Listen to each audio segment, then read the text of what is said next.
Yun, good afternoon mga sir, no? So dito tayo ngayon sa Motorific Garage. So nag-install tayo sa Honda Click. Ay, mali pala, hindi pala to Honda Click. Honda ADB 160 mga boss, no? So in-install natin AES Illuminator na 7 modes mga sir, no? So meron tayo nyan dito sa Motorific Garage. Basta ang bracket nyo is nandiyan na sa crash guard mga bossing, or may available na kayo na bracket na idadalhin dito. So bracket lang ang wala kami dito, pero available sa amin yan dito sa Motorific Garage. So ganyan yung tsura niyan mga sir. So 7 modes, parang TDD Night Ranger, no? Yan, okay. Pero mas mura siya mga boss, yan, okay. Tapos nag-install din tayo ng PIA horn with rapid horn setup, tapos rapid combo lights mga bossing, tapos dual horn setup mga bossing, yan, okay. So yung tsura ng AES Illuminator. So ito yung kamay ko, yan, ganyan kalahati mga bossing, ayan, okay. So ganyan kalaki yan, yan, okay. So ito, okay. So yung halo switch, naantay pa natin yung bracket. So to follow na lang mga bossing. So ilagyan muna natin ang pansamantala dito sa gilid natin nilagay. Pero yung bracket dito pag parating, papabalikin natin si bossing. Total dito lang naman sa Montalban yan. Tapos stock horn, ito yun. Pag diniinan, okay. Tapos yung PIA horn nya na dual horn setup, nandito yan sa baba nakalagay. So tago siya mga boss, yan. So hindi kita. Okay, so ito yun, walang combo lights para walang uli mga bossing, no? Para rapid. Pag dininan, yun, okay.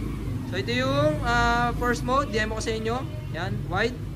Second mode, yellow. Third mode, spotlight, no? Okay, tapos may passing light din yan mga bossing, yan, okay. Okay. Yun, yes sir. So ito yung kanyang third mode, white, yellow. Okay. Tapos sport mode, yellow, spotlight. Yan, grabe ang lakas, oh.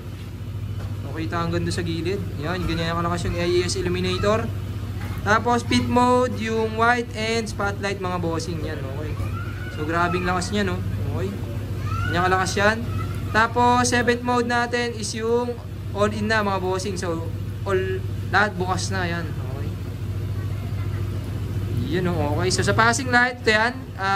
Pag naka-off, passing. Pag naka-first mode, passing. Yan. Every time lang pag naka-spotlight, passing light yun. Okay.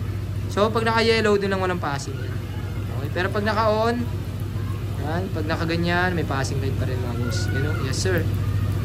Yes. Demo sa inyo sa harapan. Oo nga pre. Ano ba? Ba't di ba natatago kayo dyan mga trupa? Yan, first mode. Pero sa kabila pre, yung white. White lang muna, white. Nakabuka spotlight yan. White. Okay, second mode, yellow. Okay, yellow. Third mode, spotlight. You know, spotlight pre, yan, okay. Off mo nga pre.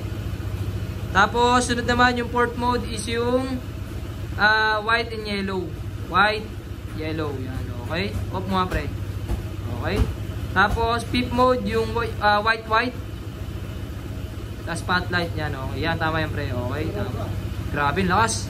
Kabulag. Tapos, off mo nga, pre. Sixth mode is yung spotlight tsaka yung yellow, pre. Spotlight tsaka yung yellow. Yan, okay, mga sir. Yun. Grabe. Tapos, yung all-in na 7th mode, yung lahat, pre, nakabukas. Pang, okay. Grabe, lakas, mga bossing, oh. Mainit hanggang dito. So yun lang mga sir, no? So sa lahat ng gusto magpa-install, PM nyo na po si Motorific Garage with passing light. Yes sir.